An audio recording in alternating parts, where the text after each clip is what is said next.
Alors voilà, aujourd'hui nous sommes le mardi 30 janvier 2024 et cette vidéo sera donc la première avant ce, cet incroyable voyage que je vais faire.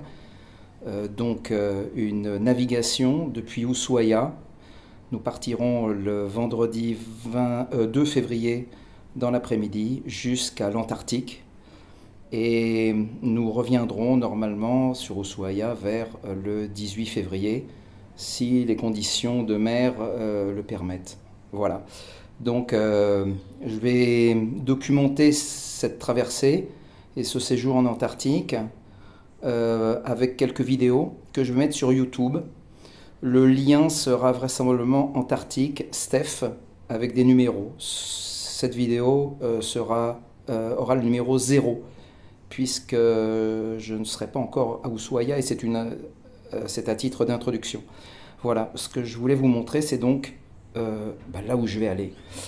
Alors, il est bien sûr que, je suis bien conscient que je suis un privilégié dans la vie, et là, je me sens encore plus privilégié pour pouvoir faire ce voyage, parce que il n'y a pas quand même grand monde qui va en Antarctique. Il n'y en aura pas non plus trop dans l'avenir. Et puis en plus, je vais faire ça en voilier. Et là, ça a quand même un côté assez extraordinaire. En tout cas, pour moi. Voilà, alors, je vais vous montrer d'où je vais partir exactement. Voilà, alors, on va partir d'Ushuaia. Donc sur un sloop d'environ 22 mètres de long. Nous serons 12 personnes à bord, 4 membres d'équipage, un capitaine en second, un matelot et une cuisinière. Ça aurait pu être un cuisinier, mais dans cette expédition, c'est une cuisinière. Voilà, elle est argentine d'ailleurs. Le capitaine s'appelle Oleg, il est biélorusse, et c'est tout ce que je sais pour l'instant. Et nous serons 8 passagers. Voilà, en cabine ou individuelle ou de deux. Voilà, bon, de toute façon, c'est pas, ça sera donc un volume assez restreint. Voilà. Alors, vendredi 2 février dans l'après-midi, nous devons monter à bord, présentation, etc. Et je pense qu'avant la fin de la soirée, nous allons larguer les amarres et nous allons descendre, passer par le canal Beagle, ou de Beagle, vers l'est pour atteindre l'océan Atlantique Sud. Voilà, donc on devrait avoir une première nuit de calme, assez tranquille sur le bateau, et puis le samedi, ou le samedi soir, ou le dimanche matin, ou la nuit de samedi à dimanche, eh bien on arrivera donc dans l'océan Atlantique Sud. Voilà, le Cap Horn est ici, pas loin, mais on ne va pas le voir, puisqu'on va faire une traversée direct sur l'Atlantique. Et donc, vous remarquerez le numéro 55, c'est 55 de latitude sud. Donc, on n'est pas dans les 40e mugissants, on est directement dans les 50e hurlants. Voilà, alors la difficulté de la croisière, c'est toute cette traversée par le passage, ça s'appelle le passage Drake. D'ailleurs, cette carte, c'est sur le passage Drake. Tout le passage Drake, donc pour aller d'Ushuaia, en terre de feu, Argentine, Patagonie, plutôt Patagonie-Argentine, jusqu'aux îles Shetland du Sud, voilà, qui sont les premières îles du continent antarctique. Voilà, alors je sais qu'on va aller... je ne sais pas bien où on va aller pour l'instant, mais il est écrit qu'on sera sur l'île de la Déception. Voilà, qui, je ne sais pas pourquoi elle s'appelait comme ça, puisque apparemment il y a une baie qui permet de bien protéger les bateaux. Voilà, voilà. Enfin, je ne sais pas pourquoi ça s'appelle comme ça, mais on verra. Et puis ensuite, on va s'arrêter. Alors d'abord sur une base russe. Ensuite, une base argentine. On va voir des scientifiques argentins. Et puis, on ira aussi dans un endroit qui s'appelle Locroix, qui est anglais, où il y a la seule poste de l'Antarctique. D'ailleurs, je vais essayer d'envoyer quelques cartes postales. Voilà, si j'ai quelques dollars en poche. Et voilà. Et ensuite, eh bien, on va revenir donc sur Ushuaia en retraversant le passage Drake. Alors le passage Drake, soit il y a des vents très forts, soit il peut y avoir pas beaucoup de vent. De toute façon, il y a des prévisions météo à 5 jours, donc le bateau étant ce qu'il est et le capitaine sachant ce qu'il fait, il va décider si éventuellement on prend la mer ou bien si on attend, etc. pour pas aller, même s'il y a du vent, pour pas passer avoir des conditions qui soient vraiment hostiles pour le bateau et pour les passagers. Voilà. Alors, l'autre jour, la mère Canel me disait Papa, emmène-moi là où il y a papier. Alors, vous verrez les profondeurs ici, 3000 mètres, 3378. Je crois que j'ai même vu un 4000 tout à l'heure. Voilà, 4000, 4442. Alors, peut-être que la prochaine fois, je pourrai emmener Canel et puis je lui dirai voilà, ici, papa n'a papier. Voilà. Alors, pour faire tenir la carte, j'ai utilisé quelques livres et quelques bouteilles. Alors, le premier que je voulais vous présenter, c'est celui-ci que je suis en train de lire. Enfin, c'est un pavé de 600 pages, donc avec ma vitesse de lecture en plus, ça n'aide pas. Mais j'ai déjà commencé et c'est super bien.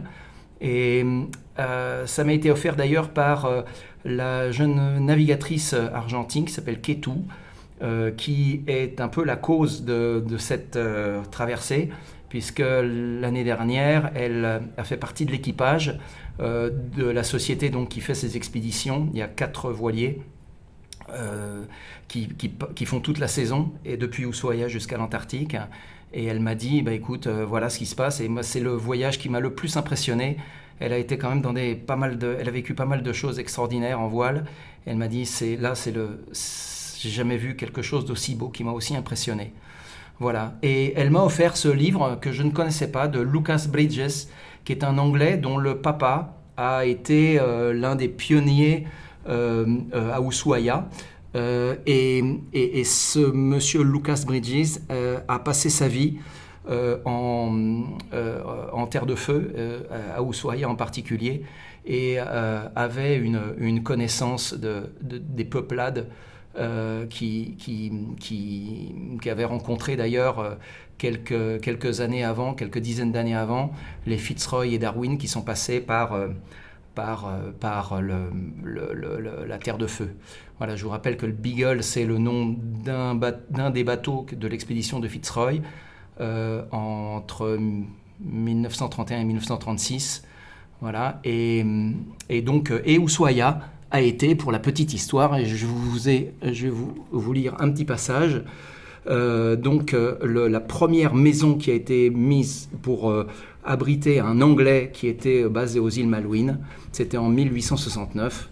Et voilà, alors, je lis, on se décida finalement pour Ushuaia, qui possédait un port spacieux et abrité, ainsi qu'une étendue de sol dégagé propre à l'agriculture. L'endroit était facile d'accès tout au long du canal du Beagle, à l'est comme à l'ouest, et à peu de distance de la passe de Murray, qui permettait d'atteindre les côtes extérieures et le groupe des îles du Cap Horn. Voilà. Donc voilà pourquoi Ushuaia a été choisi, enfin ce lieu a été choisi pour mettre en place la première peuplade, et Ushuaia reste évidemment la ville la plus importante de Terre de Feu. Voilà. Ensuite, un autre livre que je viens de lire, j'ai découvert Vito Dumas. Vito Dumas, ça a été le premier navigateur, il était argentin, à faire le tour du monde en solitaire, en voilier, en 1943-1944. Et il est passé par les 40e mugissants. Il était entre 35 et 42 degrés de latitude sud. Et il a fait ça tout seul sur un bateau qui faisait 9,55 m. Voilà, un véritable exploit. Ensuite, j'ai lu ce livre aussi, L'empreinte des glaces. Ça, c'est une histoire très intéressante qui a été écrite en se mettant à la place de l'astrolabe, qui faisait à cette époque-là, il y a quelques années, sa dernière expédition de ravitaillement en Terre Adélie. Depuis, alors il partait soit de Nouvelle-Zélande, soit d'Australie. Et donc le bateau devenant vieux, faisait sa dernière expédition.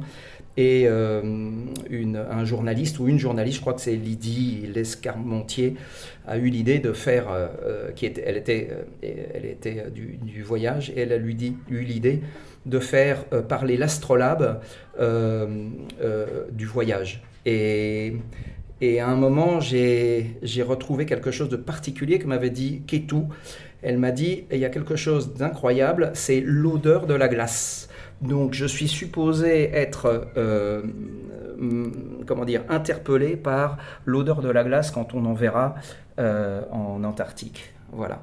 Alors, un livre là que je n'ai pas lu mais que je garde justement pour la fin, c'est-à-dire que je vais le lire pendant le voyage, c'est Fin tragique d'expédition polaire, histoire de mettre un peu d'ambiance parmi mes coéquipiers. Voilà. Et puis, là aussi, un cadeau qu'on m'a offert, un livre de bord, voilà, que je vais remplir, etc., avec, en annotant mes impressions pendant la traversée. Voilà, et je termine par le meilleur, peut-être. C'est donc, ça va être dans les bagages. Je prends avec moi, pour partager évidemment avec l'équipage et les passagers, Bosquet Gin Alta Montagna, qui est un gin argentin qui a gagné le concours du meilleur gin contemporain au concours de Londres en 2022 et qui est excellent, que je vous recommande. Celui-ci qui est le petit cousin ou le petit frère, et je pense que enfin pas aussi bon, mais bon quand même. Et celui-là, je vais le réserver et je vais l'offrir aux scientifiques argentins avec lesquels nous allons discuter, qui nous expliqueront ce qu'ils font. Mackmyra, si vous ne connaissez pas, ça c'est un super whisky suédois qui a la particularité d'être élevé dans une ancienne mine désaffectée par 30 ou 50 mètres de profondeur. C'est unique au monde. Et puis alors là, le Big Pete écossais des îles Islay, qui est qui défonce, quoi. Voilà, il faut ça. Et à mon avis, il faudra ça pour supporter les affres de la traversée. Voilà, bon, écoutez, je vous donne rendez-vous sur YouTube, et puis bon vent. Ciao.